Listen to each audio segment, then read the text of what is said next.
Janine Gutierrez, kinilala ang kanyang pribilehiyo bilang malaking tulong sa pagtatag ng isang matagumpay na acting career.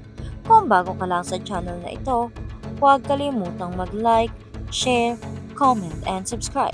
At huwag kalimutang pindutin ang notification bell icon para maging updated ka sa bawat upload nating video.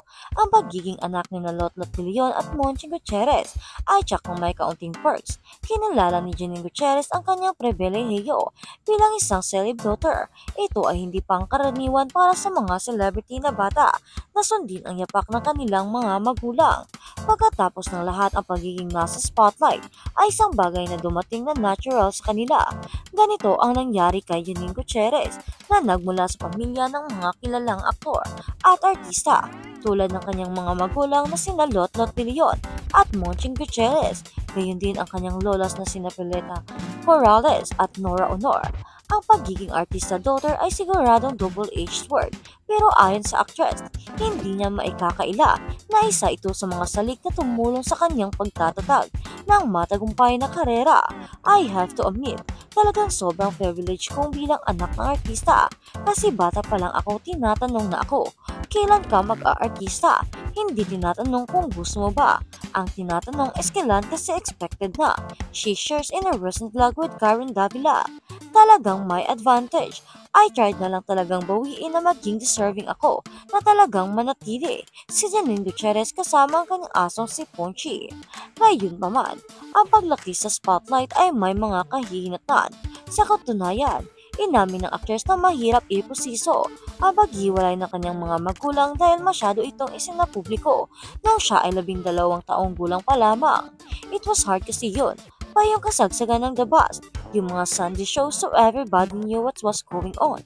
Hindi naging madali na alam ng lahat ng tao, she says.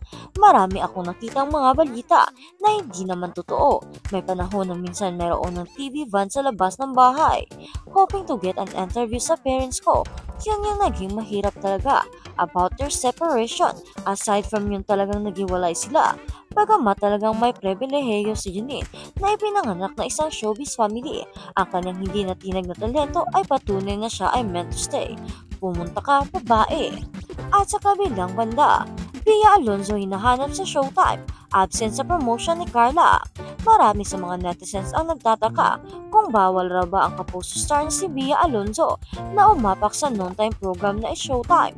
Napag-usapan kasi sa Showbiz Update episode ni Ogie Diaz kasama sina Mama Loy na uploaded noong June 27 ay napag-usapan nila ang naging guesting ni Carla para i-promote ang bago niyang teleserye na Widow's War.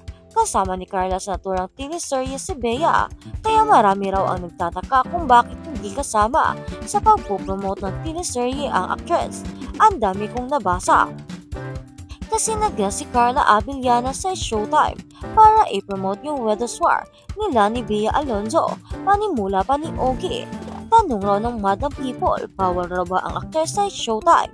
Kaya lang, yung ibang netizens nagtataka, bakit wala raw si Bea? Ban ba daw si Bea sa Showtime?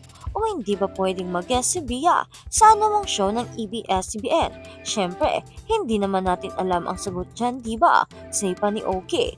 Ngunit tila imposible raw iyon kay Mama Loy dahil kamakailan lang ay magkasama sila sa launching ng kanyang business. At sa kabilang balita naman, Bea Alonzo, marami sa mga netizen ang nagtataka. Nagiging ban si Bea, di ba mayroon nga silang picture ni Meme Vice nung launch ng Bash Manila na bag.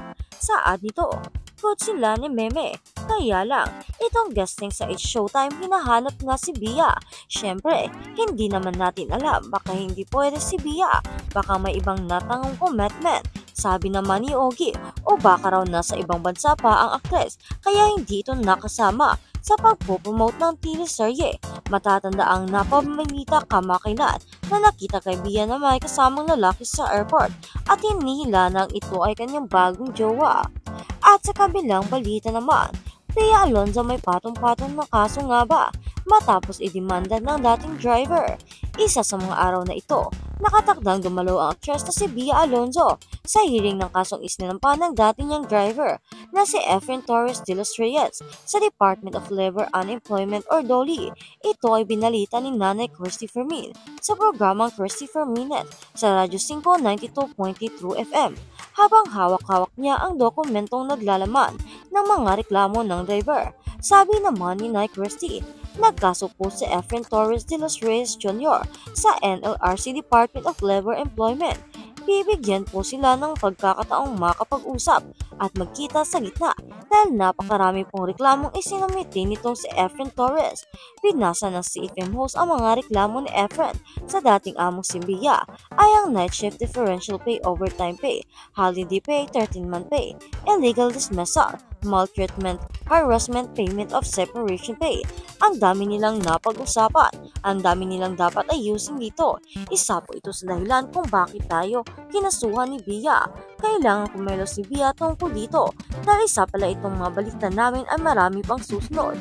Payo pa, dahil iniisa-isa ang mga reklamo ni Efren Torres de los Reyes ay malalaman ng publiko na hindi nagbigay ng aktes ng 13-month pay. Alam kaya ni Bia na batas ang pagbibigay ng 13-month pay. Sabi naman ni Kirsty na ang duli ng hininga ng mga manggagawang Pilipino ang tulong kapag sa tingin nila ay tapatas ang pagtrato sa kanila ng taong pinaglilingkuran. Bukas naman ang bandera sa isyong ito, lalo na sa panig ni Bia Alonso patungkol dito. At habang sa kabilang balita naman, Kirsten Reyes at Marco Gumabaw emosyonal sa binyagan. Parehong emosyonal sa kanilang mga Instagram posts ang magjowa na sinang Marco Gumabaw at Kirsten Reyes. Ang dahilan, magkasabay silang nagpabinyag. Post ng actress, I know that God has always been in my heart. I am not perfect but I try my best to follow His will.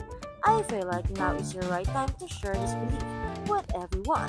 I really feel it in my soul, and even I know there will be obstacles, I want to let Him guide my life, because I know that His presence is the only certainty in this world. At may mensahe pa si Kirsten Reyes sa kanyang boyfriend, aniya, Gumabaw Marco.